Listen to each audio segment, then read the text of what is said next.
Assalamualaikum warahmatullahi wabarakatuh.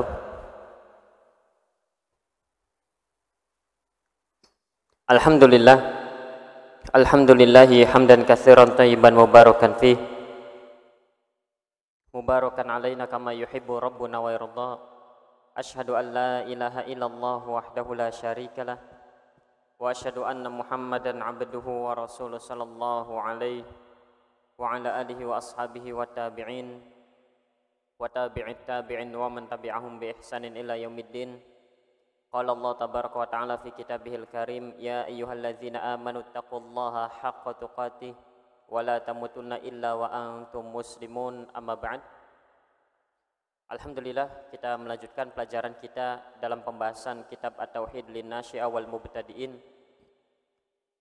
Kita masih dalam pembicaraan tentang Tauhid Al-Uluhiyah, Tauhid Al-Ibadah atau Tauhid Al-Ilahiyah. Dan kita masih dalam pembahasan yang berkaitan dengan La ilaha illallah. Selesai kita membahas tentang makna dari La ilaha illallah. Kemudian bahasan-bahasan berikutnya kita akan membahas tentang rukun dari La ilaha illallah, kemudian juga syarat-syarat La ilaha illallah, dan juga pembahasan tentang ibadah. Apa itu makna ibadah, apa itu rukun ibadah, yang nanti akan kita baca. Kita saat ini membahas tentang rukun dari La ilaha illallah. La ilaha illallah ini dia memiliki rukun. Disebutkan oleh penulis Hafizallahu tabaraka wa ta'ala li hadzal kalimah al-'azimah ruknani. Bahwasanya kalimat yang agung ini, kalimat yang mulia ini sampai dikatakan bahwa miftahul jannah la ilaha illallah, kunci surga adalah la ilaha illallah. Disebutkan oleh Imamul Hasanul Basri dan juga oleh para ulama yang lain dari kalangan tabi'in, tabi'ut tabi'in dan selainnya. Karena la ilaha illallah ini merupakan miftahul jannah, kunci surga, sebagaimana halnya kunci itu dia memiliki gigi-giginya, maka la ilaha illallah pun memiliki gigi-giginya. Itulah yang disebut dengan nanti syarat la ilaha illallah. Yang namanya kunci kalau rata saja licin begitu tidak akan bisa digunakan. Pasti bergeligi, pasti bergelombang, ada yang 3, ada yang 5, ada yang banyak, ada yang sedikit. Demikian pula halnya dengan la ilaha illallah, sebagaimana kunci yang kita miliki, kunci rumah, kunci motorkah.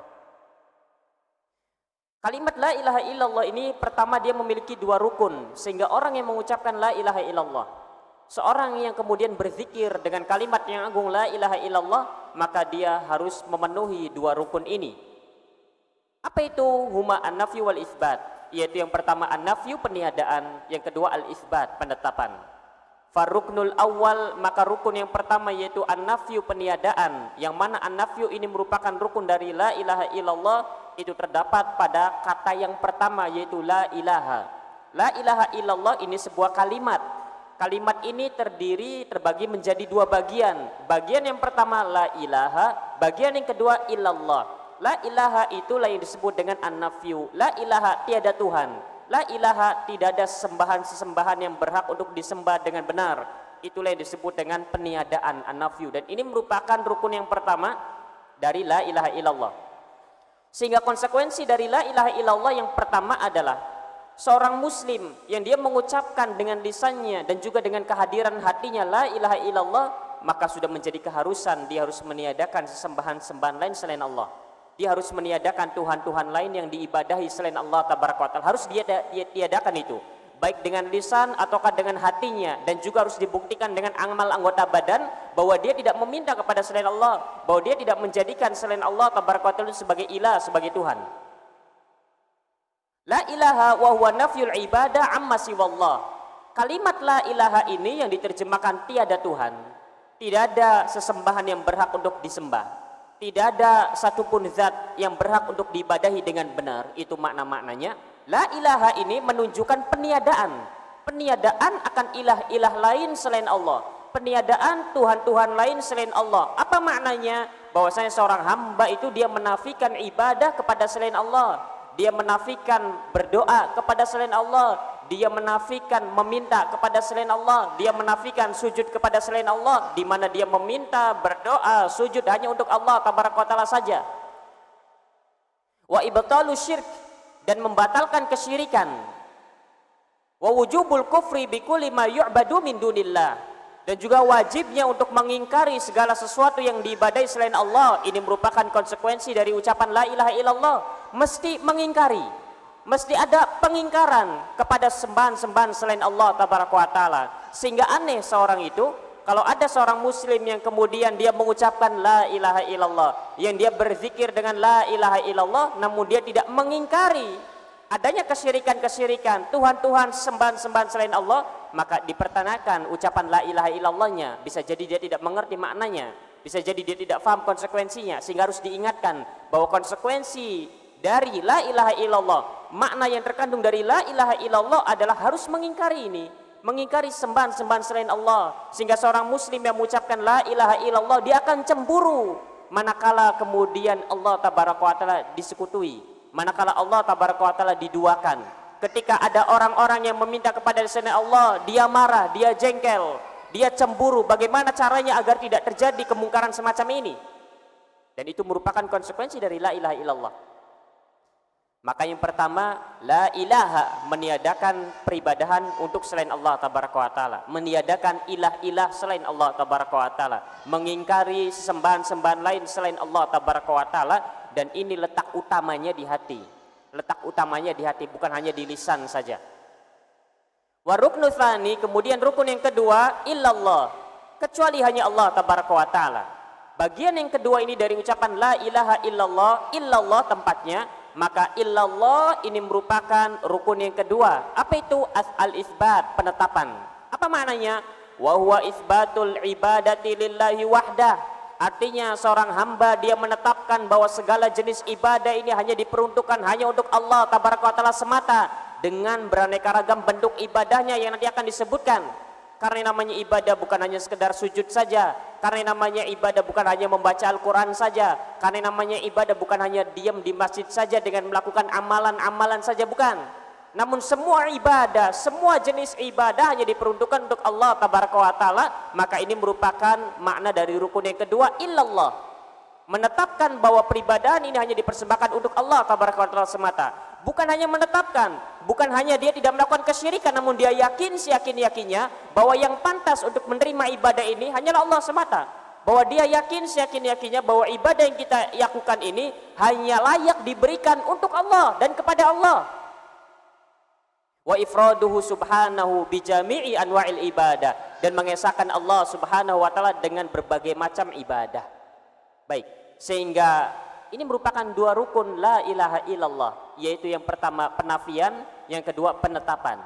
Sehingga orang yang bertauhid, sebagai konsekuensi dari bertauhid, sebagai konsekuensi dari akidahnya, keimanannya, tauhidnya adalah ada yang namanya pengingkaran kepada selain Allah ini, mengingkari, dia mengingkari Tuhan-Tuhan, sembahan-sembahan lain selain Allah, dan juga menetapkan dengan penuh keyakinan bahwa Allah lah satu-satunya zat ilah yang berhak untuk diibadahi. Allah lah satu-satunya Rabb yang pantas untuk kemudian kita berdoa kepadanya karena dia adalah Rabb, yang pantas sujud kita ini diberikan hanya kepadanya karena dia adalah ilah yang berhak untuk diibadahi.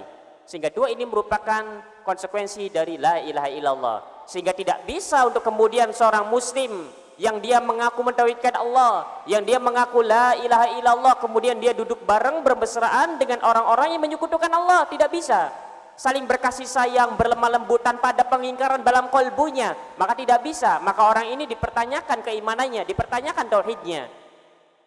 Apalagi di zaman-zaman seperti kita sekarang ini, zaman-zaman pemilihan, yang penting suaranya banyak. Tidak peduli ingin orang yang menyekutukan Allah, ingin orang yang tidak percaya Allah, tidak peduli. Saya butuh suaramu. Akhirnya berkasih sayang karena hal tersebut. Maka ini dipertanyakan tauhidnya, dipertanyakan akidahnya. Ini merupakan konsekuensi dari la ilaha illallah yang harus kemudian dilakukan, minimalnya mengingkari dalam kolbu. Apalagi di zaman kita sekarang ini, ketika kita melihat kesyirikan tersebar, kemungkaran tersebar, kemudian kaum muslimin atau kita ini membicarakan tentang kejadian-kejadian kesyirikan.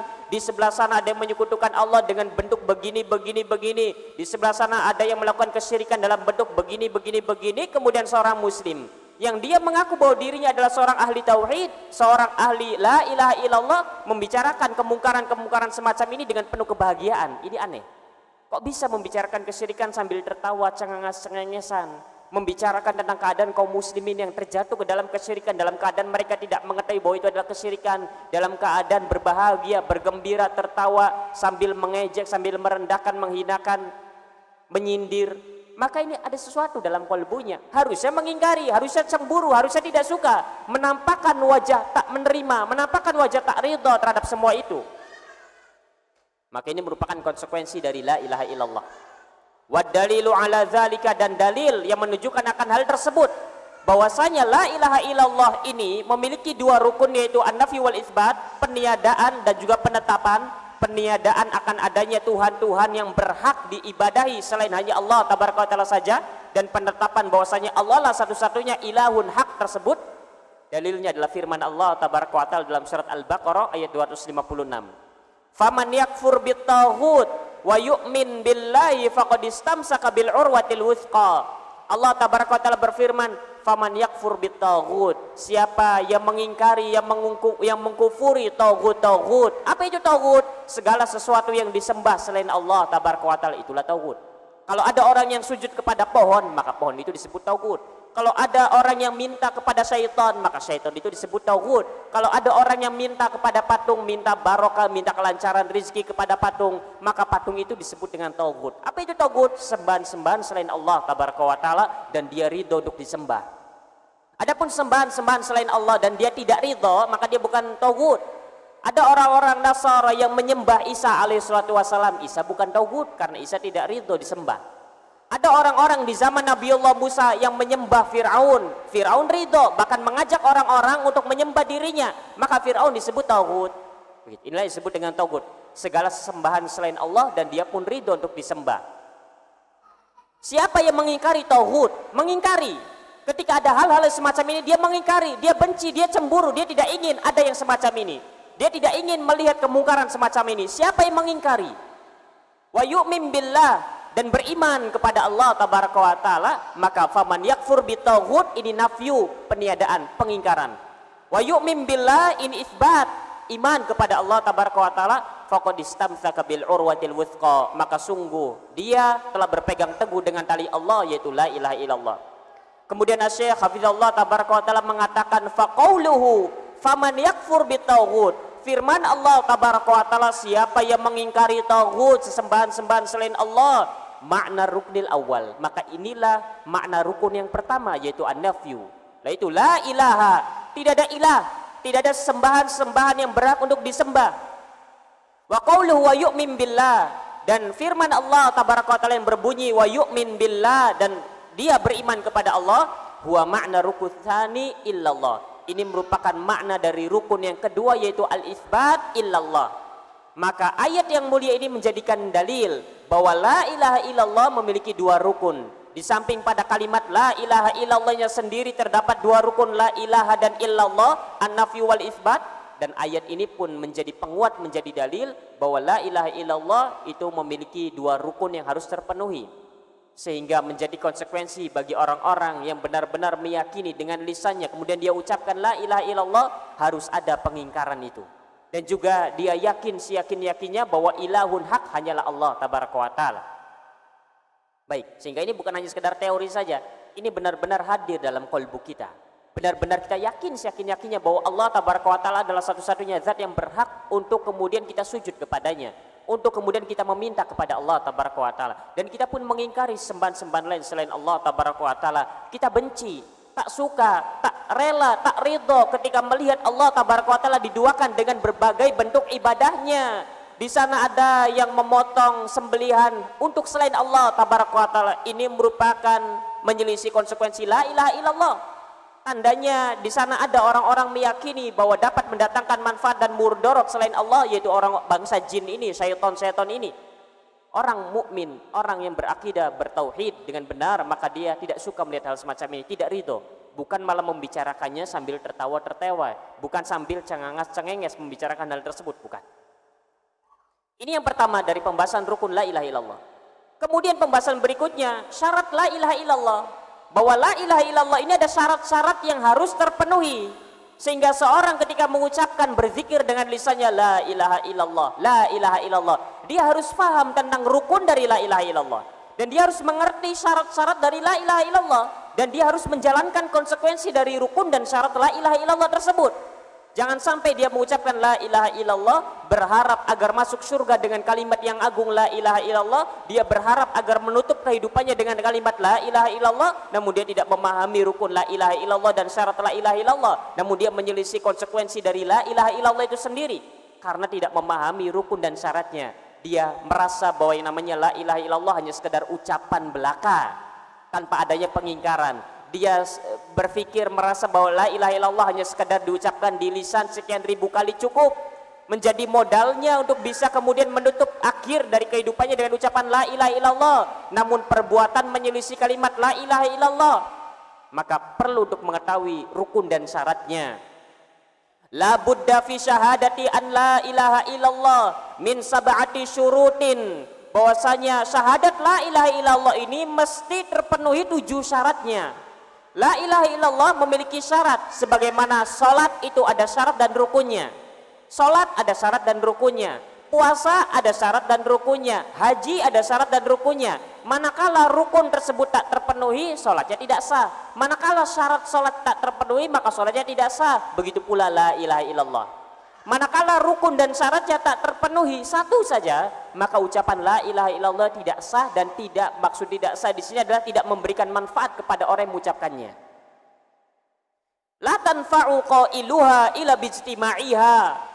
Tidak akan memberikan manfaat kepada orang-orang yang mengucapkannya sebanyak apapun dia mengucapkan la ilaha illallah, kecuali dengan terkumpulnya 7 syarat ini. Sehingga kalau kita ingin, ini sih bagi orang yang ingin saja, ingin untuk kemudian menutup kehidupannya dengan la ilaha illallah, karena dia tahu jaminan dari Rasulullah, man kana akhiru kalamihi la ilaha illallah dakhalal jannah, siapa yang akhir ucapannya la ilaha illallah maka dia pasti akan masuk ke dalam surga. Maka harus terpenuhi 7 syarat ini dalam kehidupannya. Maka dia harus memahami konsekuensi dari rukun dan syarat la ilaha illallah bagi orang-orang yang ingin untuk menutup kehidupannya dengan ucapan la ilaha illallah. Karena hanya dengan ini sajalah akan memberikan manfaat kepada orang yang mengucapkan la ilaha illallah. Berapa banyak orang yang mengucapkan zikir yang agung yang mulia ini, miftahul jannah ini, la ilaha illallah, sekian ratus kali, sekian ribu kali setiap harinya, namun tak memberikan manfaat di akhir kehidupannya. Ada di sana orang-orang yang tak terlihat banyak berzikir la ilaha illallah, kelihatannya begitu, sedikit mengucapkan la ilaha illallah dalam zikir yang diketahui oleh manusianya, namun di akhir kehidupannya dia bisa mudah mengucapkan la ilaha illallah. Kenapa? Jawabannya bukan karena dia banyak mengucapkan la ilaha illallah semata-mata dari lisannya, namun karena makna dari rukun la ilaha illallah dan syarat la ilaha illallah dia lakukan, dia aplikasikan, dia amalkan konsekuensinya. Sehingga perlu untuk tahu, karena kalau tidak tahu bisa jadi kita ada salah satu dari syarat ini yang tidak kita amalkan, bahkan ternyata ini menyelisih dari syarat yang kita barusan. Sehingga perlunya memahami hal ini, karena ini modal utama agar seorang itu bisa mengakhiri kehidupannya dengan ucapan yang agung la ilaha illallah. Kita ingin agar la ilaha illallah itu memberikan manfaat kepada kita di akhir hayat kita, dan juga nanti ketika Allah tabaraka wa taala menghisab kita. Karena la ilaha illallah ini disebutkan di dalam hadis bitaqah, disebutnya ada hadis bitaqah, bahwa ketika Musa alaihi salatu wassalam meminta kepada Allah sebuah kalimat yang kalimat tersebut berat di timbangan, kemudian Allah mengatakan la ilaha illallah, la ilaha illallah. Kemudian Nabi Allah Musa mengatakan bahwa la ilaha illallah sudah biasa diucapkan oleh manusia. Kemudian Allah tabaraka wa taala menjelaskan di dalam hadis tersebut, disebutkan bahwasanya seluruh langit dan bumi, semua makhluk Allah tabaraka wa taala kecuali Allah tabaraka wa taala, seluruh makhluk Allah tabaraka wa taala selain Allah tabaraka wa taala, seluruh makhluknya, langit, bumi, para malaikat, semuanya dikumpulkan dalam satu timbangan. Kemudian ditimbang dengan kalimat la ilaha illallah, maka timbangan yang ada la ilaha illallahnya lebih berat daripada semua makhluk Allah ini. Semua makhluk ciptaan Allah dikumpulkan jadi satu, ditaruh di timbangan, kemudian ucapan la ilaha illallah. Ada selembar, kemudian tulisan la ilaha illallah, taruh di sini, maka ucapan la ilaha illallah lebih berat. Maknanya keutamaan la ilaha illallah sangat besar sekali. Sehingga kapan itu didapat? Kapan itu didapat? Bagi orang-orang yang mengetahui rukun dan syaratnya, dan dia kemudian memahami konsekuensi dari la ilaha illallah. Yang pertama, 7 syarat la ilaha illallah tersebut adalah al-ilmu. Al-ilmu bimakna la ilaha illallah, mengilmui, mengetahui makna dari la ilaha illallah. Kandungan makna dari la ilaha illallah itu apa? Kita memahaminya, kita mengetahuinya, dan sudah kita bahas sebelumnya tentang makna la ilaha illallah. Apa itu makna la ilaha illallah? Di sana ada orang yang mengatakan bahwa makna la ilaha illallah maknanya adalah tidak ada yang dapat memberikan rezeki kecuali Allah. Di sana ada orang-orang yang mengatakan bahwa makna dari la ilaha illallah adalah tidak ada yang dapat menciptakan kecuali Allah. Di sana ada yang mengatakan bahwa makna la ilaha illallah adalah tidak ada yang wujud kecuali hanyalah Allah tabaraka wa taala. Tidak ada wujud kecuali hanya Allah tabaraka wa taala. Di sana ada yang mengatakan bahwa makna la ilaha illallah tidak ada hukum kecuali hukum Allah tabaraka wa taala. Di sana ada yang mengatakan bahwa makna la ilaha illallah maknanya adalah tidak ada sesembahan yang berhak untuk diibadahi kecuali hanya Allah tabaraka wa taala saja. Sehingga mana dari mana la ilaha illallah, semua makna ini benar. Namun makna la ilaha illallah adalah yang terakhir. La ma'buda bihaqqin illallah. Bukan yang pertama, bukan yang kedua dan seterusnya. Namun makna yang terakhir inilah, itulah makna la ilaha illallah. Maka ini syarat yang pertama, harus mengilmui makna la ilaha illallah. Jangan sampai seorang itu mengucapkan la ilaha illallah, la ilaha illallah. Ketika ditanya la ilaha illallah itu maksudnya apa sih? Maksud dari la ilaha illallah itu adalah bahwa tidak ada yang memberikan rezeki kecuali hanya Allah semata. Itu ada di kalangan kaum muslimin yang mendakwakan la ilaha illallah dengan maksud semacam itu.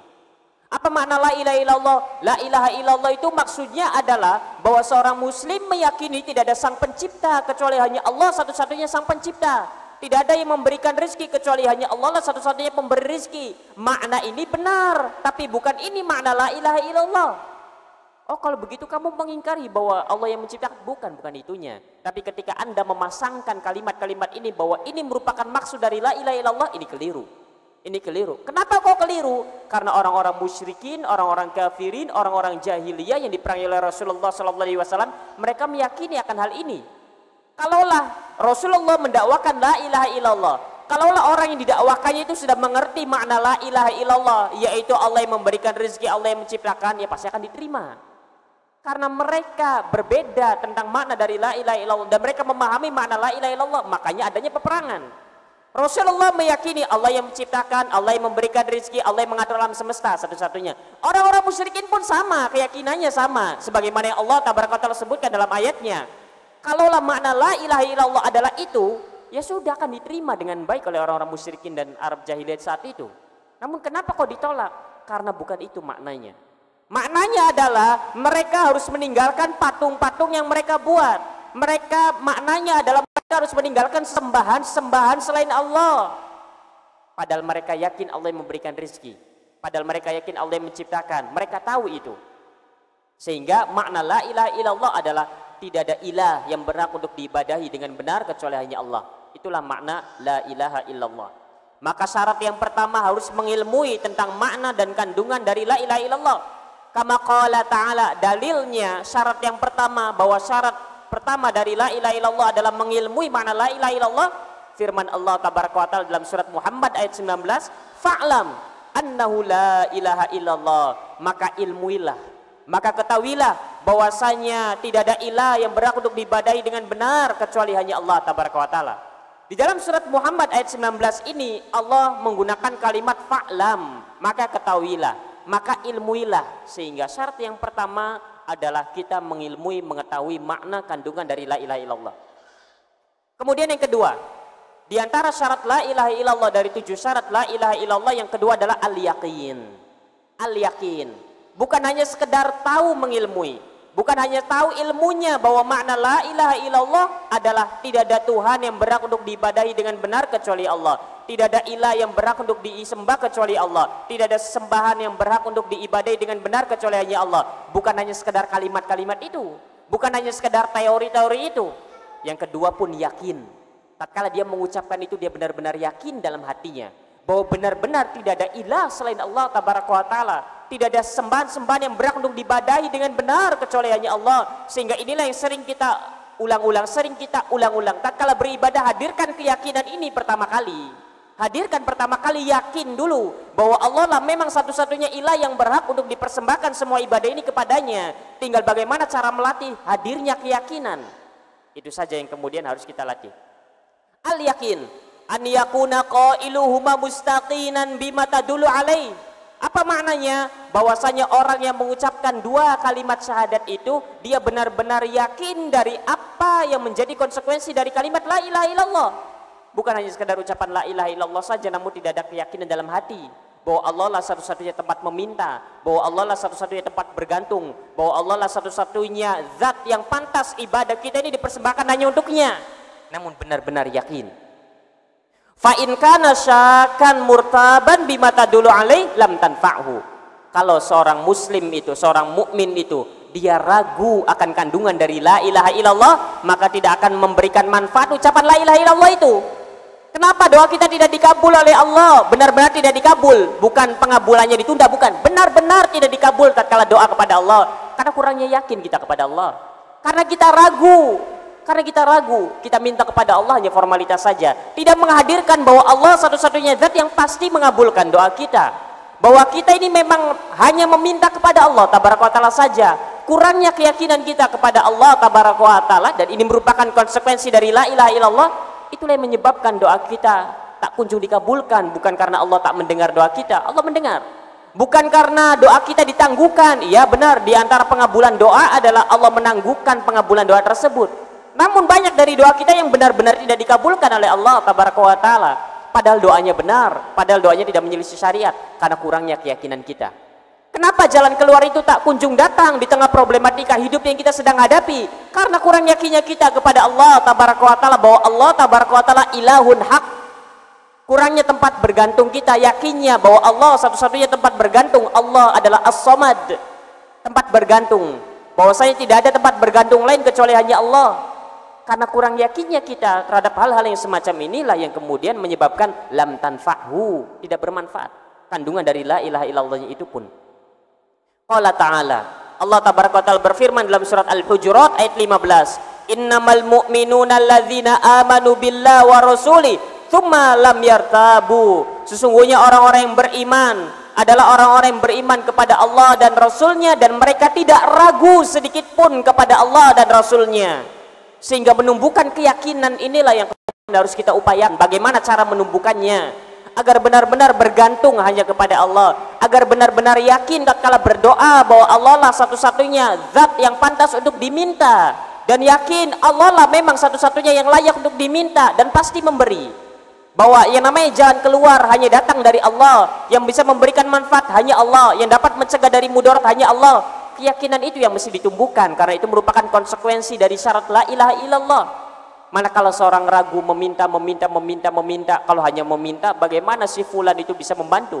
Kalau hanya berharap kepada Allah tabaraka wa ta'ala, bagaimana nanti bisa diberikan jalan keluar? Maka inilah muncul keraguan-raguan. Kisah Nabi Allah Ibrahim beserta istrinya Hajar memberikan kepada kita sebuah pelajaran tentang makna keyakinan. Nabi Allah Ibrahim itu diperintah oleh Allah tabaraka wa ta'ala untuk meninggalkan Hajar dan anaknya Ismail di sebuah lembah yang tidak ada kehidupan di sana.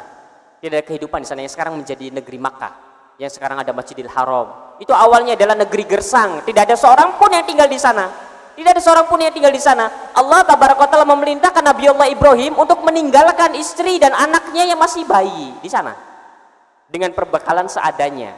Bayangkan, ini berat sekali. Bayangkan kalau ditinggalkan di tengah kota mending, kalau ditinggalkan di tengah desa yang banyak orang mending, masih agak tegel sedikit. Namun Nabi Allah Ibrahim benar-benar menjalankan perintah Allah. Kenapa? Karena yakin Allah tak akan meninggalkannya. Yakin, kuat keyakinannya. Datang perintah itu, perintah untuk meninggalkan Hajar dan Ismail alaihissalatu wassalam yang masih kecil di sebuah tempat lembah yang tidak ada kehidupan di dalamnya. Yang mustahil, kalau kita sekarang kayaknya mustahil orang itu bisa hidup di sana. Kalau ditinggal sendirian, bagaimana makannya? Bagaimana mencari air minumnya? Bagaimananya? Ditinggallah. Kemudian istrinya Hajar alaihissalatu wassalam, Nabi Allah Ibrahim hanya meninggalkan di sana, memberikan satu wadah air sedikit dan beberapa makanan, sudah. Paling hanya kuat untuk sehari atau 2 hari saja, itu pun.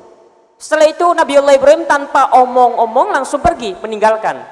Kemudian Hajar mengatakan, apakah engkau tega meninggalkan kami di sini, di sebuah wadi, di sebuah lembah yang tidak berpenghuni ini? Nabi Allah Ibrahim diam, tidak menengok, kemudian berjalan. Hajar mengulangi lagi ucapannya, sampai kemudian Hajar, karena dia adalah seorang wanita yang beriman, seorang istri yang beriman, kemudian ia mengatakan, Allah amaraka bihadza, apakah Allah yang memerintahkanmu untuk melakukan ini? Maka Nabi Allah Ibrahim pun mengatakan, iya Allah yang memerintahkanku untuk melakukan ini, meninggalkan istri dan anaknya yang tercinta yaitu Ismail di sebuah tempat yang tak berpenghuni. Kemudian karena Hajar adalah seorang istri yang beriman kepada Allah, seorang mukminah, maka Hajar tahu bahwa Allah tabaraka ta'ala tak akan meninggalkannya. Kemudian Hajar pun mengatakan, baik, kalau begitu Allah tabaraka ta'ala tak akan pernah meninggalkan kami berdua di sini. Kemudian pergilah Nabiullah Ibrahim. Ketika sudah tak terlihat lagi oleh Hajar dan anaknya yang masih kecil, Nabiullah Ibrahim berdoa agar menjadikan tanah itu sebagai tanah yang barokah, tanah yang aman, tanah yang tentram dan seterusnya, sehingga jadilah Mekah saat ini. Pelajarannya adalah bagaimana coba? Misalkan Allah memerintahkan kita untuk meninggalkan anak dan istri kita di sebuah tempat yang tak berpenghuni, nggak ada orang, nggak ada apa, misalkan tengah-tengah kerangkeng sana misalkan. Apa yang akan kita lakukan? Ya, tidak akan ada yang tega, tidak ada yang kemudian mau untuk melakukan hal tersebut. Mungkin akan meminta dispensasi kepada Allah. Namun karena Nabiullah Ibrahim adalah seorang yang benar-benar yakin dan istrinya adalah seorang mukminah yang benar-benar yakin bahwa Allah tabaraka wa ta'ala tak akan pernah meninggalkannya. Sekalipun tidak ada manusia, namun Allah tabaraka wa ta'ala tak akan pernah meninggalkannya. Dia tahu Allah yang memberikan jalan keluar, dia terima itu dengan lapang dada. Kalaulah kehidupan kita semacam ini, maka akan tenang kehidupan kita. Kemudian akhirnya Ismail alaihissalam menangis karena kehausan. Air minum dan makanan sudah habis. Hajar bolak-balik dari sofa ke Marwah. Sekarang jadilah sofa Marwah. Lari begitu bolak-balik begitu sampai 7 kali, sehingga ada syariat semacam itu dalam haji. Kemudian Nabi Ismail menginjakkan kakinya, keluarlah air, jadilah air Zam-Zam yang sampai detik ini masih ada terus mengalir. Bayangkan, karena keyakinan yang kuat, kepada Allah tabaraka wa ta'ala, keyakinan bahwa Allah tabaraka wa ta'ala tak akan menelantarkan hambanya seorang pun, sedikit pun. Sehingga ini merupakan keyakinan harus dipupuk. Ini merupakan konsekuensi dari makna la ilaha illallah. Harus yakin, bukan hanya sekadar mengucapkan la ilaha illallah, tidak yakin. Keyakinannya kurang, keraguan-raguannya besar dalam hati kita tentang Allah tabaraka wa ta'ala. Kemudian yang berikutnya, yang ketiga, syarat berikutnya adalah al-qabul. Syarat berikutnya yang harus terpenuhi dari 7 syarat ini, yang 7-7-nya harus terpenuhi, adalah al-qabul, menerima. Menerima apa? Lima dalat alaihi hadhil kalimah min ibadatillahi wahdah. Menerima apa yang ditunjukkan oleh kalimat ini dari beribadah kepada Allah tabaraka wa ta'ala semata. Maknanya, karena engkau telah mengucapkan la ilaha illallah, pertama engkau harus mengetahui apa makna la ilaha illallah. Kemudian yang kedua, engkau harus yakin, bukan hanya sekedar di lisan saja, manis di lidah, tidak, namun benar-benar yakin manakala engkau mengucapkan la ilaha illallah. Kemudian yang ketiga, bukan hanya yakin, engkau pun harus menerima konsekuensi dari la ilaha illallah. Apa itu? Beribadahnya kepada Allah, tidak boleh kepada selain Allah. Berharap pun hanya kepada Allah, tidak boleh berharap kepada selain Allah. Meminta pun hanya kepada Allah, tidak boleh meminta kepada selain Allah. Kemudian bertawakal pun hanya kepada Allah, tidak boleh kepada selain Allah. Bersandar hanya kepada Allah, tidak boleh bersandar kepada selain Allah. Bergantung hanya kepada Allah, bukan kepada selain Allah. Harus menerima, karena itu merupakan konsekuensi dari makna la ilaha illallah. Watarki ibadati masiwahu, dan meninggalkan peribadahan kepada selain Allah tabaraka wa ta'ala. Sehingga di antara bentuk konsekuensi dari la ilaha illallah, seorang harus melaksanakan, mengamalkan yang merupakan kandungan dari la ilaha illallah, sehingga dia dituntut untuk mengetahui macam-macam ibadah itu apa saja, agar jangan sampai ada dari ibadah yang dilakukannya, baik perbuatan atau ucapan atau amalan hati, yang sebenarnya ini adalah ibadah, namun karena dia tidak mengetahui bahwa ini ibadah, ternyata dia lakukan itu untuk selain Allah. Menyembelih misalkan, dia anggap yang namanya menyembelih hewan itu hanyalah biasa saja, ternyata dia menyembelih untuk jin-jin, ternyata dia menyembelih untuk syaitan misalkan. Bernazar misalkan, ternyata dia bernazar untuk selain Allah. Kalau saya sukses bisnisnya, saya akan begini-begini, tapi bukan kepada Allah mengatakan itu, kepada tempat-tempat keramat misalkan, kepada pohon keramat misalkan, kepada penjaga gunung misalkan, kepada penjaga sumur misalkan, syaitan itu misalkan. Dia tidak tahu kalau ini merupakan ibadah, maka ini merupakan hal yang harus diketahui tentang macam-macam ibadah. Faman qalaha wa lam yaqbal ibadatallahi wahdah kana minal ladzina qala fihim innahum kanu idza qila lahum la ilaha illallah yastakbirun. Namun apabila seorang itu mengucapkan la ilaha illallah, namun dia tidak menerima, tidak melaksanakan ibadah hanya kepada Allah tabaraka wa ta'ala saja, dia mengucapkan la ilaha illallah, namun dia pun melakukan kesyirikan dengan berbagai jenisnya, kana minal ladzina qala Allahu fihim, maka dia termasuk orang-orang yang Allah tabaraka wa ta'ala sebutkan dalam Al-Qur'anul Karim dalam surat As-Saffat ayat 35 sampai 36, innahum kanu idza qila lahum la ilaha illallah yastakbirun. Mereka itu adalah orang-orang yang apabila dikatakan kepada mereka ucapkanlah la ilaha illallah yastakbirun, kemudian mereka pun sombong untuk mengucapkan la ilaha illallah. Wa yaquluna inna latariku alihatana li syairin majnun. Ketika Rasulullah SAW mengajak orang-orang kafir Quraisy, orang-orang kafirin musyrikin di masa itu untuk mengucapkan la ilaha illallah, kemudian mereka menyombongkan dirinya. Maka orang yang hanya sekedar mengucapkan la ilaha illallah saja namun tak menerima konsekuensi dari la ilaha illallah, dia meminta kepada orang-orang yang telah wafat, dia mengharapkan barokah namun bukan kepada Allah tabaraka wa taala, kepada selain Allah, padahal dia tahu yang memberikan keberkahan adalah Allah. Maka ini ibarat orang yang ketika Rasulullah memerintahkan untuk mengucapkan la ilaha illallah kemudian dia menyombongkan diri. Kemudian wa yaquluna inna latariku alihatana li syairin majnun. Orang-orang kafirin musyrikin ini ketika Rasulullah mengajak mereka untuk mengucapkan la ilaha illallah kemudian mereka menyombongkan diri, kemudian mereka pun menolak mengucapkan la ilaha illallah, mereka menambahkan, mereka mengucapkan kepada Rasulullah, a inna latariku alihatana, apakah kita harus meninggalkan Tuhan-Tuhan kami? Ini kondisi orang yang tahu Allah memberikan rezeki. Ini kondisi orang yang tahu bahkan yakin Allah tabaraka taala menciptakan mereka. Namun mereka menjadikan sembahan-sembahan lain selain Allah.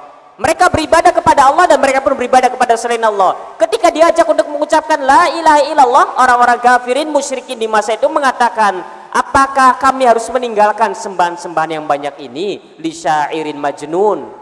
Karena harus mengikuti seorang penyair yang gila, mensifati Rasulullah SAW sebagai seorang penyair yang gila. Maka ini ibarat orang yang tidak mau mengamalkan kandungan, menerima kandungan dari mana la ilaha illallah. Sehingga di sini kita harus mengetahui tentang ibadah itu apa saja, ibadah lisan apa saja, ibadah hati apa saja, ibadah amal anggota badan apa saja, agar jangan sampai kita tergolong orang-orang semacam ini, diibaratkan orang-orang seperti ini. Kemudian yang keempat, dari syarat la ilaha illallah yang harus dipenuhi dan terpenuhi juga dan harus kita amalkan adalah al-inqiyad, tunduk dan patuh. Al-inqiyadu lima dalat alaih, tunduk dan patuh terhadap apa yang menjadi konsekuensi dari makna la ilaha illallah. Maka ini harus ada ketundukan dan kepatuhan dalamnya.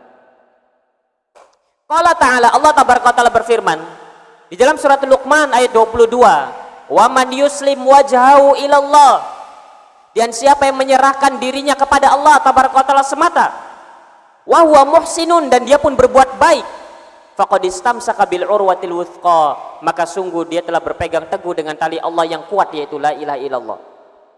Wa makna yuslim wajahu, dan makna dari firman Allah yuslim wajahu, siapa yang menyerahkan dirinya kepada Allah, maknanya adalah ayyan qadu wa yakhda'u, maknanya seorang itu tunduk dan patuh kepada Allah. Siapa yang tunduk dan patuh menerima perintah Allah tabaraka, menjalankannya dengan penuh ketundukan, kepatuhan dan kecintaan serta pengagungan kepada Allah, maka orang ini dia benar-benar merasakan konsekuensi dari la ilaha illallah. Karena di sana bisa jadi seorang itu tahu makna la ilaha illallah, dia yakin dalam kalbunya tentang makna la ilaha illallah, dan dia pun menerima menjalankan kandungan dari la ilaha illallah, namun tidak ada ketundukan, tidak ada kepatuhan, hatinya jengkel misalkan, padahal dia terpenuhi tiga syarat ini. Maka ini bukanlah orang yang kemudian mengaplikasikan makna la ilaha illallah. Harus ada ketundukan dan kepatuhan dalam ibadah kita. Kemudian dikatakan bahwasanya wal urwatul wuthqa ya la ilaha illallah, dan tali Allah yang kuat itu adalah la ilaha illallah. Di dalam ayat yang mulia ini menjadi dalil bagi kita bahwasanya harus ada yang namanya yanqadu wa yakhda'u, tunduk dan patuh terhadap makna dari la ilaha illallah ini. Bukan hanya sekedar tahu secara teori maknanya, bukan hanya sekedar yakin saja, bukan hanya sekedar menerima konsekuensinya beribadahnya kepada Allah, harus disertai dengan ketundukan dan kepatuhan kepada Allah tabaraka wa taala. Karena bisa jadi seorang itu mengamalkan namun tidak tunduk dan patuh. Berapa banyak anak-anak kita yang kita perintah mau nurut, namun hatinya jengkel. Jadi selama jalanan itu menggerutu saja, ngeluh saja. Itu namanya tidak tunduk dan patuh. Maka harus ada ketundukan dan kepatuhan. Baik. Kemudian yang kelima adalah as-sidqu, jujur, benar. Apa maknanya? Wa huwa an yaqula hadzal kalimah sidqan min qalbihi, bahwa seorang itu dia mengucapkan kalimat ini la ilaha illallah benar-benar jujur dari dalam lubuk hatinya. Sehingga dia mengucapkan la ilaha illallah bukan karena paksaan, bukan karena daripada daripada tidak mengucapkan, mendingan mengucapkan sajalah, daripada nantinya mendingan begini, mending mengucapkan sajalah karena dapat uang misalkan, kalau tidak mengucapkan la ilaha illallah tidak dapat uang misalkan, atau karena terpaksa, maka ini tidak boleh. Dia harus mengucapkan la ilaha illallah benar-benar jujur dari dalam qalbunya, tidak ada yang memaksa, bukan daripada. Kama qala sallallahu alaihi wasallam, sebagaimana sabda Rasulullah sallallahu alaihi wasallam dikeluarkan oleh Imam Bukhari dan Muslim. Rasulullah sallallahu alaihi wasallam bersabda, "Ma min ahadin yashhadu an la ilaha illallah wa anna Muhammadan abduhu wa rasuluhu sidqan min qalbihi illa harramahu Allahu 'alan nar." Utamanya, siapa saja dari hamba itu, tidak ada seorang pun yang dia bersaksi la ilaha illallah. Yashhad ini lebih tinggi daripada ya'lam. Yashhad itu dia bersaksi dengan lisannya dan dia amalkan dengan amalan anggota badannya. Siapa yang bersaksi bahwasanya la ilaha illallah, kemudian Muhammad adalah abduhu wa rasuluh, ya sidqan min qalbihi, jujur dari dalam lubuk hatinya, bukan karena dipaksa, bukan karena dunia, bukan karena kalau mengucapkan ini dapat 500.000, kalau tidak mengucapkan ini nanti dihukum, bukan karena itu, tapi benar-benar jujur dari dalam qalbunya. Illa harramahullahu 'alan nar, kecuali Allah tabaraka taala pasti akan haramkan dia dari api neraka. Kalau kita diberi pilihan pengen masuk surga atau diharamkan dari api neraka, maka pilihlah diharamkan dari api neraka. Karena kalau yang memilih masuk surga bisa jadi mampir ke neraka dulu, tapi kalau diharamkan dari api neraka pasti langsung masuk surga. Sehingga ini keutamanya besar. Bukan hanya Rasul tidak hanya mengatakan illa dakhalal jannah, tidak, bukan hanya sekedar pasti masuk surga, tidak. Allah haramkan dari api neraka, dia tidak akan tersentuh dari api neraka. Tapi kalau pasti masuk surga, bisa jadi mampir dulu ke neraka sekian tahun, kemudian akhirnya baru masuk ke dalam surga. Sehingga ini merupakan amalan yang besar. Ucapan la ilaha illallah dengan syarat benar-benar lahir dari lubuk hatinya yang terdalam. Baik, ini merupakan 5 syarat, tersisa 2 syarat lagi. Insya Allah kita akan bahas pada pertemuan yang akan datang dari syarat-syarat ini. Sehingga ini harus terpenuhi semua. Dan dalam kehidupan kita terkadang 7 syarat ini terpenuhi. 7 syarat ini terpenuhi. Nanti misalkan contohnya ketika kita berada dalam, misalkan di tukang cukur misalkan. Kita di ke tukang cukur, 7 syarat ini terpenuhi. Ketika pengen dipotong rambutnya ke tukang cukur, 7 syarat ini terpenuhi. Atau kita ini sedang naik mobil misalkan, atau naik kereta, atau naik pesawat, kita dalam berkendara 7 syarat ini terpenuhi. Lah sekarang kenapa dalam ucapan la ilaha illallah ibadah kita tak terpenuhi syarat ini? Bukan semuanya, salah satunya.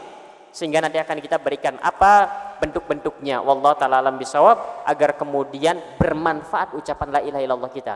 Kita ini kan adalah orang-orang yang patut dikasihani, kita ini, baik yang hadir atau yang mendengar. Kita ini orang yang paling sedikit ucapan la ilaha illallahnya. Jadi kalau pengen berharap akhir ucapan kita la ilaha illallah kan kecil sekali kemungkinannya.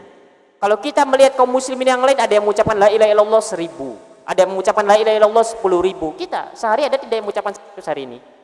Atau ada tidak yang mengucapkan la ilaha illallah hari ini? Benar-benar hadir la ilaha illallah, benar-benar pengen zikir, ada tidak? Kayaknya yang benar-benar merencanakan dengan sengaja nggak ada kayaknya. Ya kita ini orang-orang yang sangat sedikit mengucapkan la ilaha illallah. Kemudian kita mengimpikan dan berangan-angan untuk mengakhiri kehidupan dengan la ilaha illallah, kan aneh. Di sana saja ada orang yang mengucapkan la ilaha illallah ribuan kali, namun terkadang di antara mereka tak mendapatkan itu. Apalagi kita yang kadang sehari saja tidak mengucapkan la ilaha illallah. Kalaupun mengucapkan la ilaha illallah ya karena sudah apa namanya? Ya sudah begitulah, misalkan bukan karena benar-benar yakin sengaja, bukan. Tapi karena memang spontanitas saja, kan begitu. Kadang banyak kita la ilaha illallah, bukan karena sengaja, karena spontanitas kepleset la ilaha illallah. Harusnya jangan la ilaha illallah, bismillah kalau kepleset. Wallahu ta'ala alam bisawab. Baik, nanti kita akan buka sesi tanya jawab setelah azan isya berkumandang. Silakan azan isya terlebih dahulu.